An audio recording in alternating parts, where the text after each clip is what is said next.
ഞങ്ങളുടെ ഈ കമ്മിറ്റിയുടെ ഉദ്ദേശം എന്ന് പറയുന്നത് ഇപ്പോൾ 2024 ഓഗസ്റ്റ് മാസം 8-ാം തീയതി ഇന്ത്യയുടെ പാർലമെന്റിലെ ലോക്സഭയിൽ BJP നേതൃത്വത്തിലുള്ള സർക്കാർ ഒരു വഖഫ് ഭേദഗതി ബില്ല് അവതരിപ്പിച്ചു.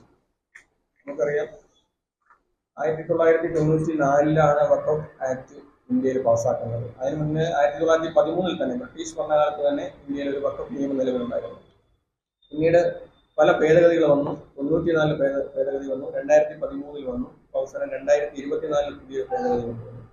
ഇപ്പോൾ കൊണ്ടുവന്ന ഭേദഗതിയിലെ പല നിർദ്ദേശങ്ങളും രാജ്യത്തെ ലക്ഷക്കണക്കിന് ഏക്കർ വരുന്ന വഖഫ് ഭൂമിയുമായി ബന്ധപ്പെട്ട് ദോഷകരമായി ബാധിക്കുന്ന വ്യവസ്ഥകളാണ് നിലവിലുള്ള ബില്ലിലുള്ളത്. നമുക്കറിയാം, എല്ലാ മതങ്ങൾക്കും നമ്മുടെ രാജ്യത്ത് അവരുടെ റിലീജിയസ് പ്രോപ്പർട്ടീസ് അല്ലെങ്കിൽ മതപരമായ ഈ സ്ഥാപനങ്ങൾ നടത്തിക്കൊണ്ടുപോകാനുള്ള നിയമങ്ങൾ ഇന്ത്യയിലെ പാർലമെന്റ് പാസ്സാക്കിയിട്ടുണ്ട്. അപ്പോൾ ഒരു വിശ്വാസിയോ ഒരു അവിശ്വാസിയോ അത് ദൈവത്തിന്റെ മാർഗത്തിൽ അദ്ദേഹത്തിന്റെ ഒരു വസ്തു അല്ലെങ്കിൽ ഇത് കൈമാറുന്ന അല്ലെങ്കിൽ ദൈവത്തിലേക്ക് സമർപ്പിക്കുന്ന ഒരു സംഗതിയാണ് വഖഫ് പ്രോപ്പർട്ടി. അത് മുസ്ലിങ്ങളുടെ ഇടയിലുമുണ്ട്, ഹിന്ദുക്കളുടെ ഇടയിലുമുണ്ട്, ക്രിസ്ത്യാനികളുടെ ഇടയിലെല്ലാം ഉണ്ട്. നമ്മളിപ്പോൾ ഹിന്ദുക്കളുടെ ആകുമ്പം അബ്സല്യൂട്ട് പൂർണ്ണമായിട്ടും ദൈവത്തിലേക്ക് സമർപ്പിക്കുന്ന സംഗതിയായിട്ടുണ്ട്. ആ ഒരു നിയമം എന്ന് പറഞ്ഞാൽ ഹിന്ദു റിലീജിയസ് എൻഡോമെന്റ് ആക്ട് എന്ന് പറഞ്ഞിട്ടൊരു ആക്ട് അതിനു വേണ്ടി തന്നെ ഉണ്ടാക്കിയിട്ടുണ്ട്. അങ്ങനെയുള്ള പ്രോപ്പർട്ടീസ് സംരക്ഷിക്കുന്നുണ്ട്.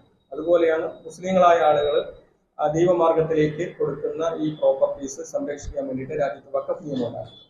അപ്പോൾ ഇപ്പോൾ വന്നിരിക്കുന്ന ഈ വഖഫ് ഭേദഗതികൾ എന്ന് പറഞ്ഞാൽ തികച്ചും ഇതിനെ എതിരായിട്ടുള്ള, ഇതിനെ ദോഷകരമായി ബാധിക്കുന്ന വ്യവസ്ഥകൾ അടങ്ങിയ നിയമനിർമ്മാണമാണ് രാജ്യത്ത് BJP സർക്കാർ ഉദ്ദേശിക്കുന്നത്. അപ്പോൾ ഇതിനെതിരെ രാജ്യത്ത് ഫലപ്രദമായി ഒരു പ്രതിഷേധം ഉയർന്നു വരുന്നില്ല. ഇതിനെക്കുറിച്ച് തെറ്റിദ്ധാരണകൾ നമ്മുടെ സമൂഹത്തിൽ പല ശക്തികളും അല്ലെങ്കിൽ പല പാർട്ടികളും സംഘടനകളും ഉയർത്തിക്കൊണ്ടുവന്നിരിക്കുന്നു. ഇതിനെ മറ്റൊരു തെറ്റിദ്ധാരണയിലൂടെ കൊണ്ടുവന്നിരിക്കുന്നു. അപ്പോൾ ഇത് ജനങ്ങൾക്ക് വിശദീകരിച്ചു കൊടുക്കുന്ന ഒരു എന്ന ലക്ഷ്യത്തോടു കൂടിയാണ് സംസ്ഥാനത്ത് എല്ലാ സ്ഥലങ്ങളിലും, എല്ലാ മണ്ഡലങ്ങളിലും, നിയോജക മണ്ഡലം കേന്ദ്രീകരിച്ച് ഇങ്ങനെ വഖഫ് മദ്രസ സംരക്ഷണ സമിതി എന്ന പേരിൽ ഇങ്ങനൊരു മൂവ്മെന്റ് രൂപീകരിച്ചത്. ഈ മൂവ്മെന്റിൽ എന്ന് പറയുമ്പോൾ ഈ സമിതിയിലുള്ളതെന്ന് പറഞ്ഞാൽ ആ മണ്ഡലത്തിനകത്തെ വിവിധ രാഷ്ട്രീയ പ്രസ്ഥാനങ്ങൾ, ആ മണ്ഡലങ്ങളിൽ ഉൾപ്പെടുന്ന മഹല്ല്, പള്ളി കമ്മിറ്റിയുടെ ഭാരവാഹികൾ, പള്ളി കമ്മിറ്റികൾക്ക് നേതൃത്വം നൽകുന്ന ഇമാമിയങ്ങൾ, വിവിധ രാഷ്ട്രീയ മത സാമൂഹിക സംഘടനകൾ, ഇവരെല്ലാം ഉൾക്കൊള്ളിച്ചുകൊണ്ടാണ് എല്ലാ മണ്ഡലങ്ങളിലും കമ്മിറ്റികൾ എടുത്തിട്ടുള്ളത്. അപ്പോൾ ഈ കമ്മിറ്റിയുടെ ഒരു പ്രഥമ പരിപാടി എന്ന നിലയിൽ ഈ വരുന്ന 14-ാം തീയതി ശനിയാഴ്ച വൈകുന്നേരം 4 മണിക്ക് പെരുമാതുറയിൽ വെച്ചിട്ട് ഒരു വഖഫ് മദ്രസ സംരക്ഷണ സമ്മേളനം സംഘടിപ്പിക്കാൻ കമ്മിറ്റി തീരുമാനിച്ചിട്ടുണ്ട്.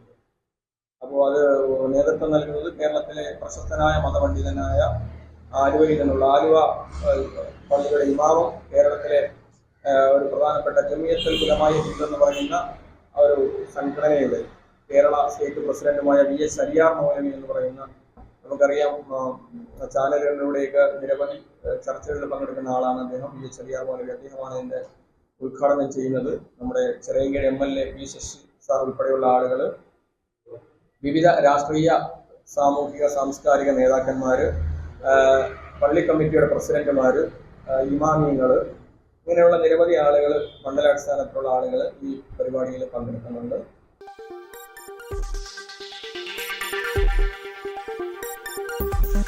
ഈ വാർത്തകൾ നിങ്ങൾക്കായി അവതരിപ്പിച്ചത് ആലങ്കോട് റേബിനിൽ നിന്നും പർച്ചേസ് ചെയ്യുമ്പോൾ ഹോൾസെയിൽ വിലയ്ക്കൊപ്പം ഏറ്റവും കുറഞ്ഞ പണിക്കൂലിയും കൂടാതെ കൈനിറയെ സമ്മാനങ്ങളും. നിങ്ങളുടെ സ്വപ്ന ഭവനങ്ങൾക്ക് ചാരുത പകരാൻ അന്താരാഷ്ട്ര നിലവാരത്തിലുള്ള LED ലൈറ്റുകളുടെയും ബ്രാൻഡഡ് ഇലക്ട്രിക്കൽ, പ്ലംബിംഗ്, സാനിറ്ററി ഫിറ്റിംഗ്സുകളുടെയും വമ്പൻ ശ്രേണി ഒരുക്കി CS ഏജൻസീസ് ആൻഡ് ഇലക്ട്രിക്കൽസ്.